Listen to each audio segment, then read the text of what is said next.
LS Group est un groupe de distribution automobile multimarque. Son président Édouard Schumacher est avec nous. Ses enjeux et ses priorités. Tout de suite, place à l'interview de Jean-Marc Sylvestre. Édouard Schumacher, bonjour. Bonjour. Dès le départ comme ça, parce que je dis des SMS qui arrivent, vous êtes de famille avec les Schumacher de l'automobile? Alors il faut remonter au 19e siècle, Ah bon? Effectivement il y a bien un lien, oui. Ah ouais. Oui, ben le lien c'est l'automobile en fait. Le lien c'est l'automobile. Vous vendez des automobiles, vous appartenez, vous êtes issu d'un groupe familial qui existe depuis 70 ans. Oui. En fait, deux familles de la distribution automobile, c'est la tradition chez nous, qui se sont associées, la famille Lamiro, la famille Schumacher, pour former LS Group. Oui. Alors vous n'êtes pas concessionnaire automobile, vous êtes distributeur multimarque. C'est quoi la différence? Si en réalité je suis concessionnaire, c'est-à-dire que je vends et je répare des voitures. Ouais. Nous avons à peu près 50 établissements, 1500 collaborateurs, 22 marques, de la plus populaire comme Dacia à la plus exclusive comme Bugatti. Avec chaque marque, vous avez un contrat de concession? Exactement. C'est comme ça que ça se passe? C'est comme ça que ça se passe.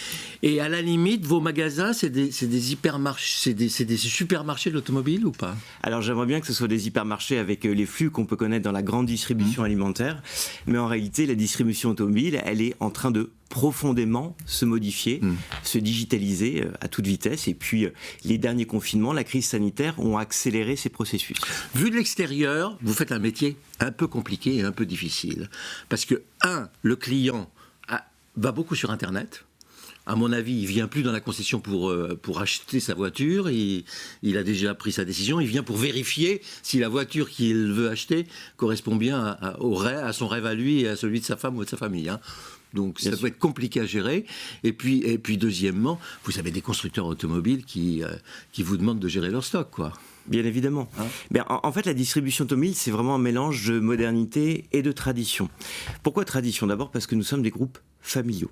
Des groupes familiaux, ce sont des entreprises dans lesquelles le mérite, la solidarité, l'individu sont extrêmement importants.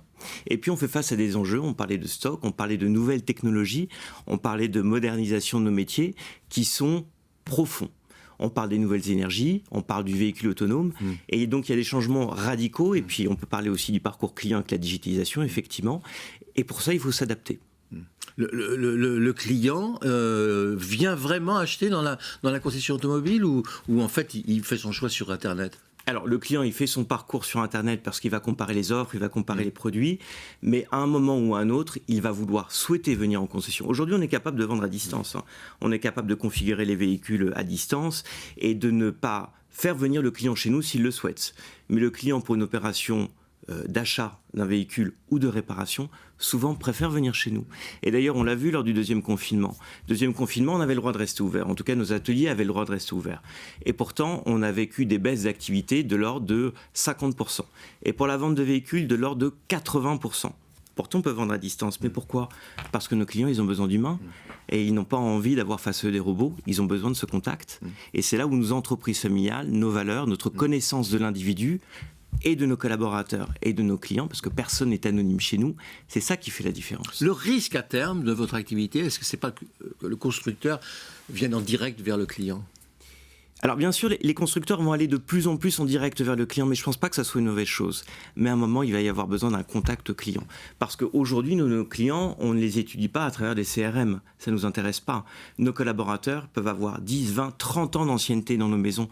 Donc ils connaissent leurs clients. Ils savent répondre comme des humains à des attentes d'humains. Et ça, un constructeur, il ne pourra pas le faire. Il n'y a pas un réseau pour faire ça. Et vous vendez autre chose que la voiture. Vous vendez le service qu'il y a autour.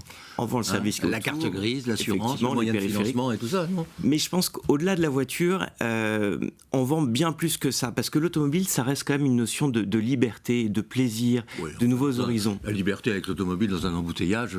Oui, mais là, vous avez, je suis désolé, mais un raisonnement qui est hyper urbain, hyper parisien. Mais la France, elle a besoin de mobilité. Et d'ailleurs, c'est ce qu'on a voulu raconter dans notre web-série, parce qu'on a monté une web-série pendant le confinement. Pendant le confinement... Oui, j'ai vu ça sur YouTube. Exactement.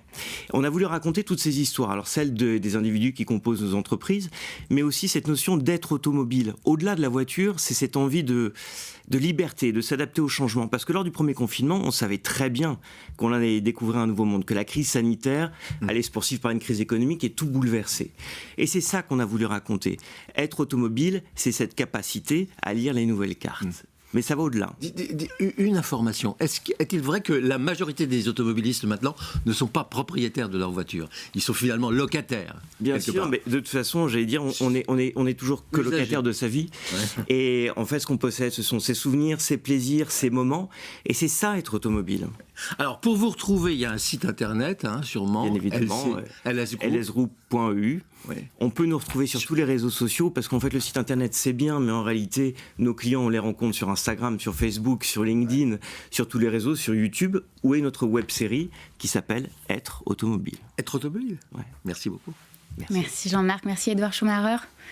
Vous êtes le président d'LS Group, un groupe de distribution automobile multimarque.